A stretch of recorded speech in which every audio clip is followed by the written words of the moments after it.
Today we're going to talk about the Bigtree Tech SKR version 2. So this is their newest board that is a continuation on their successful SKR version 1.4. It's got a couple of differences that I'm going to talk about, but I'll give you a basic rundown of the board right now. So to start with, we have steppers here. So we have our X stepper, our Y stepper, our Z stepper, our E0 stepper, and our E1 stepper. Now these steppers can do multiple types of stepping with different stepper drivers.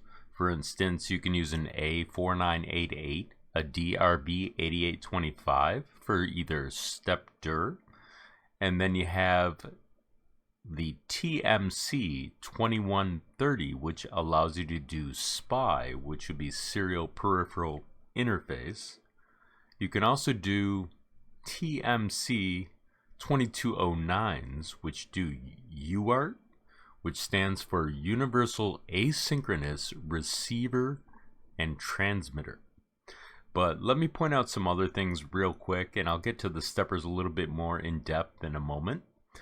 Here's our port for our X stepper, for our NEMA stepper. Then we have our Y.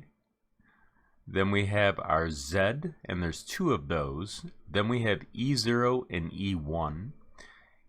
In between those, we have power outputs for either 12 or 24 volts, and they're in two places over here. These could be used for fans, depending upon the voltage. And as you can see over here, our voltage input is right here. And a little trick that I like to do is marking the voltage side with a red mark. This enables me to remember what I'm plugging in, and then the blank one is ground. Now over here we have our bed for our heater, and this goes out to the bed, and of course I marked it again so that I know what it is. Over here we have our first hot end and our second hot end, and the abbreviation on the pinout diagram will be HE0 and HE1. Down here we have three fan outputs. So as you can see right here, these three outputs actually are controllable. So you can control the actual fan speed from these via the signal pin. Over here we have our closed loop stepper pinouts for each one of our steppers.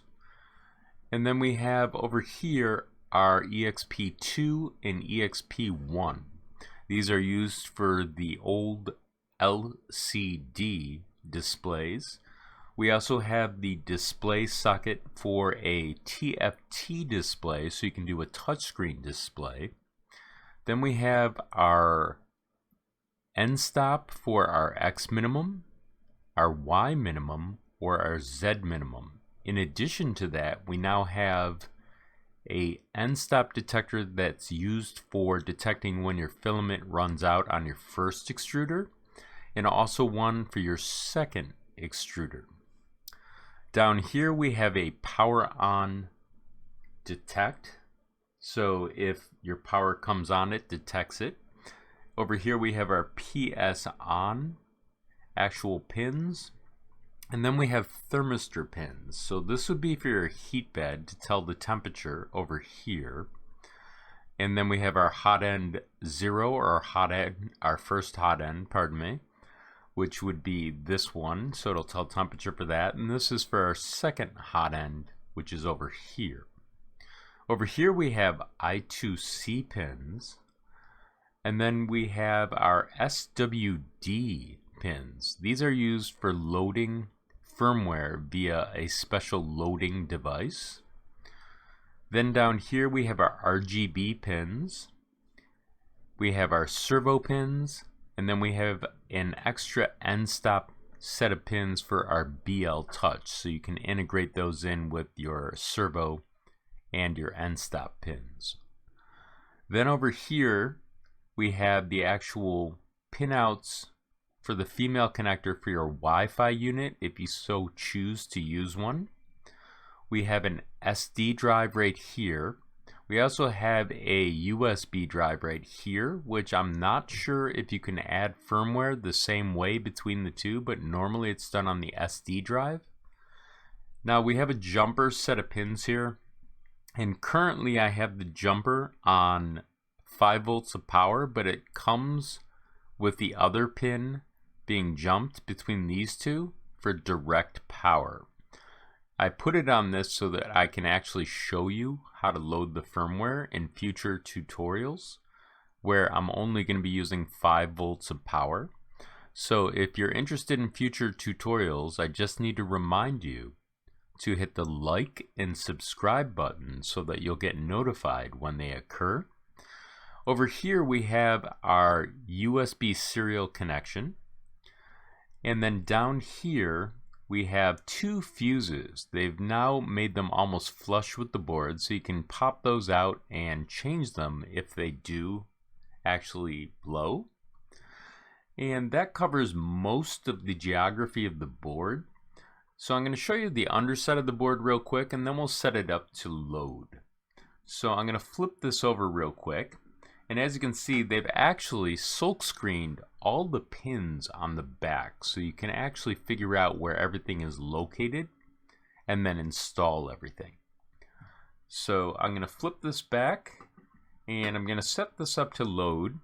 So I'm going to take my Rocketech device where I can actually put the SD card inside, and I'm going to slide this in, and I'll put Amazon affiliate links in the description so you can find out where to get this, so you can plug it into your computer.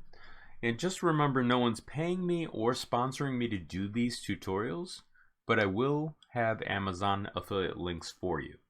So I'm going to place this in the computer, and we're going to go over to the web browser now and examine what the functionality looks like. So over here I actually have the pinout diagram for our particular board, and it shows where all the functionality is and what the pins are.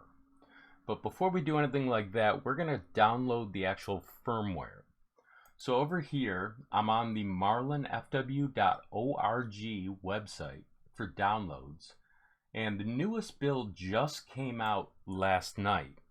So what I'm going to do is download that and save it to my downloads folder. There's going to be a lot of explanation about the actual firmware in this tutorial, so prepare for that.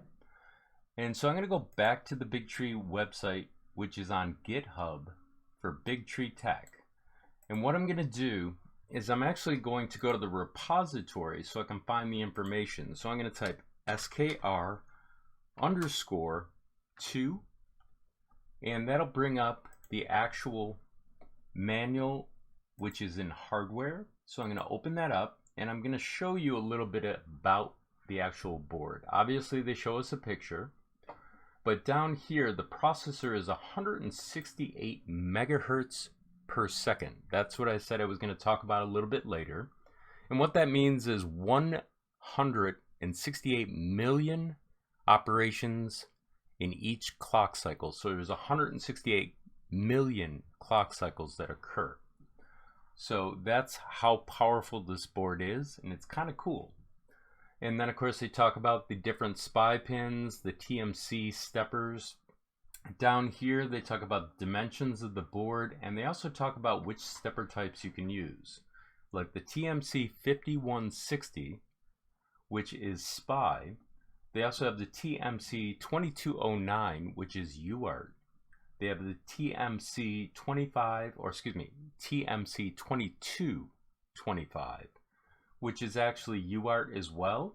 And then we have the TMC 2226, which acts just like the TMC 2209, which both do UART and sensorless homing. Then we have the regular TMC 2208, which is just like the TMC 2225. And then we have our TMC 2130, which is the actual SPI communication.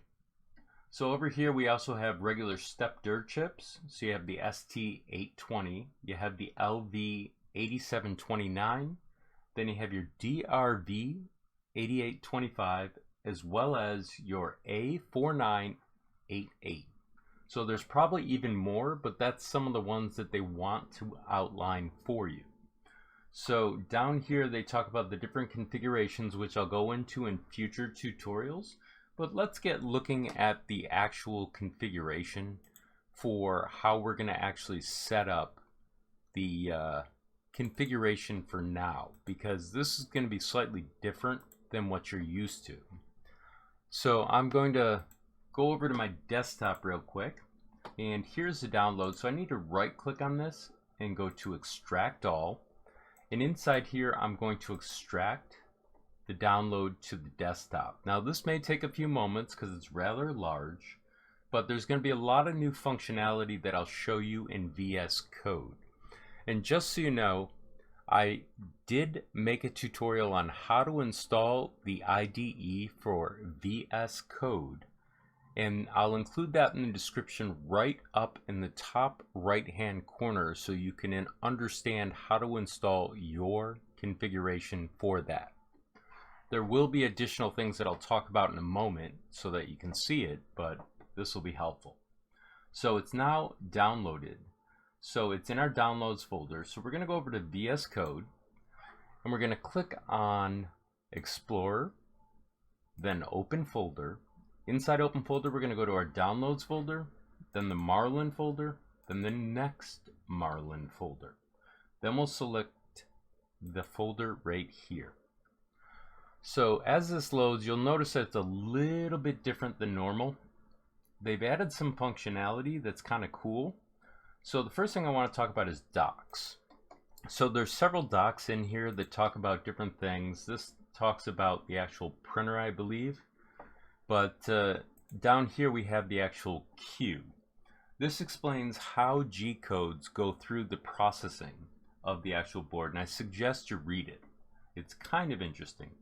And then they talk about the serial cable, which I believe is not ready yet because it says 2.0.9, but this explains what's going to happen in the future. Then up here they have the INI folder. This talks about all the configurations as if they're INIs. This was originally in platform.io.ini, but they then moved it to a separate folder. So I'll show you how to use that in just a second. So what we're going to start with is we're going to actually go to the Marlin folder, the source folder, then the core folder, then boards.h. Inside boards.h, we're going to search on skr_v2, and this will bring us to our configuration right here. So we're going to right click on that, and then we're going to copy it. Then we're going to minimize the core and the source for the moment, even though there is something I want to show you right down here for pins. It's actually kind of useful. So we have a chipset that's down in here someplace, so we need to find it real quick. So we know that it's in this category right here, and our board is located right here. So this is actually the chipset that we're worried about. So we're going to look for 32F4 and see if we can find it in this list. Inside this list, it'll probably take a second for me to find it, but as you can see, it explains where all the pins are located, and that's what we were looking at just a moment ago in the browser. So if I click over here, these pins are an actual database of pins right here for this particular board type. So if you need to make reference to something, this is where it's referred to and used by the Marlin firmware. So I'm going to minimize that for a second. Then I'm going to minimize pins and source, and we're going to go over to configuration.h. Inside configuration.h, we're going to search on motherboard, and we're going to paste it over the ramps board. We're also going to change the serial port to -1, and over here you can adjust the speed up to 1,000,000 bits a second, but we're going to leave the baud rate currently at what its default is. But Big Tree Tech has used this instead for its baud rate, but we're not going to do that at this moment. Just so you know, they also seem to reverse the way that I do this, which is perfectly okay, in that these can be either here or here for settings, but you can't use the same number. So keep that in mind when you set up your configuration or compare it to others. So that's all we're going to configure for now, because we just want to learn how to load the firmware. So I'm going to go over to platformio.ini, and right here the default platform currently is the ramps configuration, which is always going to be the case for the moment. So our default environment has to match the chipset we're using. In this case it's the Mega 2560, which is not ours. So we have to go up to our INI folder. Then we have to find our processor in the list over here. So it's going to be right here. And this is the INI that we're going to be using. So we need to find our actual printer board in here. So I'm going to scroll through a little bit and see if I can find it. Otherwise I'm going to search for it.